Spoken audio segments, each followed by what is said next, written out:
Chers amis, bonjour. Désolé pour la voix un peu cassée, mais je sors d'une grippe et visiblement c'est toujours pas au point ma voix.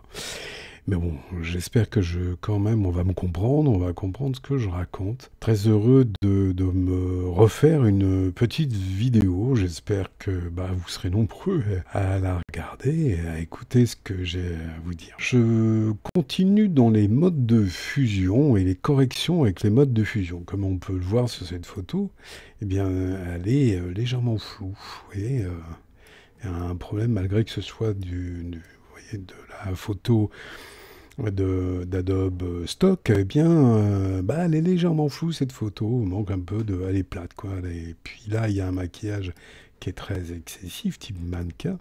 Donc c'est pas forcément ce que je souhaiterais. Alors déjà, dans un premier temps, je vous rappelle les réflexes, c'est-à-dire d'aller dans Image, taille de l'image, et vérifier ici la taille. Elle fait 72 mégas, vous voyez, 52, 34 et elle fait 300 pixels par pouce. Alors, je reviendrai aussi là-dessus sur résolution, je crois que je vous l'ai déjà dit, mais je vous expliquerai pourquoi les 300 pixels par pouce. Donc ça c'est bien. Maintenant, qu'est-ce que je peux faire donc avec les calques ici et les calques de fusion? Bon, comme à chaque fois, vous vous souvenez, hein, je duplique le calque qui est ici. Avant, je vais jeter un petit coup d'œil là-dedans pour voir l'histogramme. Bon, voilà, ici, vous voyez que j'ai évidemment un manque de contraste, hein, il y a une information qui manque ici. Donc là, je suis pas complètement, vous voyez, j'arrive dans les tons moyens, hein, donc il n'y a pas trop de contraste. Alors effectivement, je pourrais aller dans les niveaux ou aller dans les courbes ici pour modifier cet état-là. On va pas le faire, évidemment, puisque l'idée c'est de corriger uniquement avec eh bien, la superposition de calque et ici, comme on peut le voir là-dessus, vous voyez, définir le mode de fusion. Donc les fusions sur les calques, ici on va continuer, on va voir ce qu'on peut faire. Déjà, essayer de rendre cette photo un tout petit peu moins floue. Alors il y a plusieurs manières de le faire, de manière plus ou moins sophistiquée, rapide et autres. Moi, j'aime bien, vous voyez, par exemple, non, je vais vous faire ma petite démonstration. Alors déjà, dans un premier temps, ce que je vais faire, je vais modifier ceci et je vais convertir en objet dynamique, hein, puisque je vais la modifier, donc ce sera quand même mieux pour pouvoir revenir dessus. Alors, qu'est-ce que je vais faire avec cette image-là? Oh, j'aurais pu la dupliquer avant, donc je vais le laisser comme ça. Et je vais aller lui faire un petit réglage quand même ici dans la balance des couleurs et je vais désaturer, pas celle-là, pas la balance des couleurs, teinte et saturation, je vais désaturer. Voilà, je vais récupérer que les tons moyens ici, je vais désaturer ceci et je vais passer dans un mode de type incrustation ou lumière tamisée. Et vous voyez que là, d'un seul coup, je vais lui donner du contraste. Donc je peux faire lumière tamisée comme ceci, et puis je vais faire une opacité pour baisser un tout petit peu. Voilà. Aussi, vous voyez que là, je lui donne un petit peu de contraste. Alors peut-être c'est un peu trop encore, je peux encore diminuer ceci. Je n'ai pas obligation de faire ça, mais bon, voilà.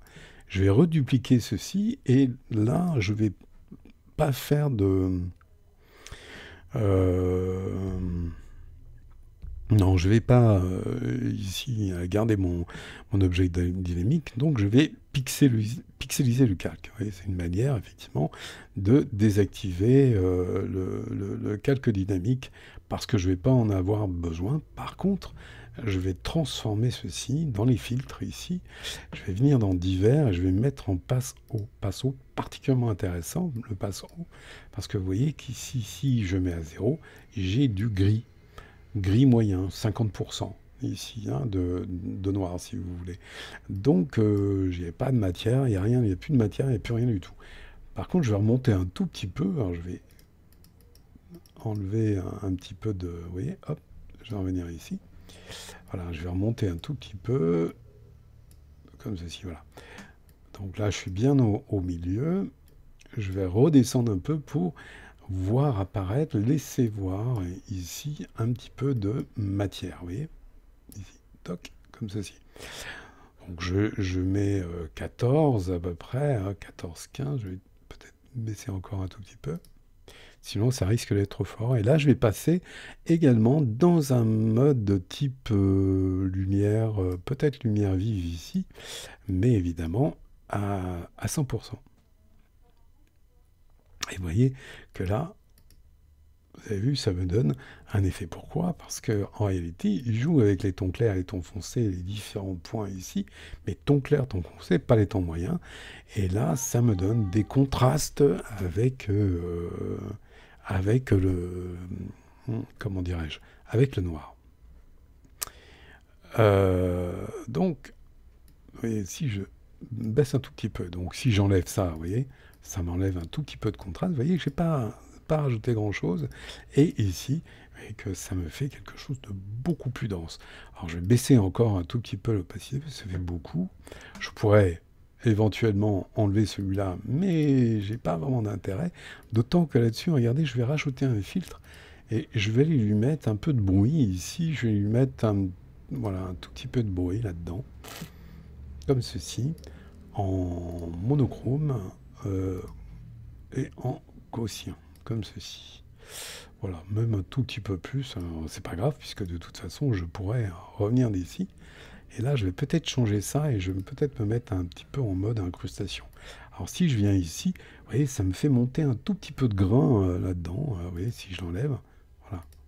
Vous voyez, ça me fait monter un tout petit peu de grain. Vous voyez, si j'enlève les deux, hop, c'est flou. Pas terriblement net en tout cas. Et là, on a beaucoup plus de contraste et cette photo, vous voyez, d'un seul coup, elle est moins plate. Alors après, à vous de juger effectivement les modes de fusion, et les modes de fusion que vous allez mettre ici vont se retrouver dans cette zone-là. Donc c'est vous qui verrez, vous voyez, qu'en fonction de ce que vous souhaitez, lumière linéaire ici, ça va en fait tout dépend de la manière dont la lumière pénètre sur cette photo-là. Voyez, et se reflète dans les différents degrés ici de contraste de votre image. En fonction de la lumière, eh bien, vous aurez plus ou moins une présence de la netteté. Voilà. Vous voyez que ici, on a vite fait d'oublier. Hein, regardez bien, avant. Et c'est là où vous vous dites, ah ouais, quand même, elle était un peu plate. Alors, on peut faire la même chose, vous voyez, par exemple ici sur Loup, on imagine que bah, on n'a pas, là non plus n'était parfaite. Hein. Je dois mettre cette bestiole. Alors ce que je peux faire aussi dans un premier temps, c'est, alors je crois que j'ai fait quelques petites modifications. Là aussi, vous pouvez faire, vous voyez, le loup, ici, je peux, hop, revenir dessus. Si jamais j'y ai fait des corrections avant, au moins là on voit. Donc ici, je vais venir dans la taille de l'image, je vais aller vérifier ceci. Donc là, je suis à 300 pixels par pouce, donc tout va bien. Mais il se peut que, eh bien, je vais, hop là. Voilà, j'y avais fait quelques petits tests. Hein. Je peux revenir un peu en arrière. Eh bien, vous voyez qu'ici, j'ai fait à peu près la même chose. Et regardez, là, on a un contraste très fort, bien entendu. Hein. J'ai exagéré un peu le contraste. Mais regardez, je n'ai utilisé aucun outil de réglage. C'est uniquement avec les masques de fusion. Vous voyez qu'ici, j'arrive à avoir quelque chose d'assez étonnant. Vous voyez, alors, je vais grossir un peu, vous voyez, pour que vous puissiez mieux voir ce qui se passe. Évidemment, il faut vous rapprocher le plus possible de 100%. Donc si je regardais donc mon image auparavant, vous voyez que cette image est visiblement peu exploitable. Et ici, ça devient un tout petit peu plus exploitable. Là, encore une fois, vous avez la possibilité de changer un petit peu l'opacité ici. Et évidemment, celui-là, de descendre un tout petit peu pour avoir peut-être un tout petit peu moins de contraste. Mais vous voyez qu'ici, vous avez la possibilité d'avoir quelque chose d'assez sympa. Alors après, je vous encourage évidemment à venir peut-être modifier un certain nombre de choses. Vous voyez, par exemple ici, tout ça, ça ne m'intéresse pas. Je peux recadrer aussi de cette façon, vous voyez, qu'en évitant, voilà, rapidement. Vous pouvez aussi recadrer de cette façon-là en utilisant l'outil de sélection que vous pouvez évidemment ajuster hein, en allant dans transformation ici, vous voyez. Vous voyez, ici, je peux transformer avec Shift appuyé pour remonter un tout petit peu. Voilà, je double-clique, je valide, je viens dans l'image et je demande à recadrer. Et voilà, vous voyez que mon image avant et mon image, voilà. Donc vous voyez que la fusion, c'est génial. Superposition de calque, la fusion, vous êtes pressé. Eh bien, regardez, retenez ça, vous allez voir, c'est génial. Vous allez pouvoir corriger un certain nombre d'images voilà, qui manquent de contraste. Eh bien, si j'ai pas le choix, au moins, c'est mieux.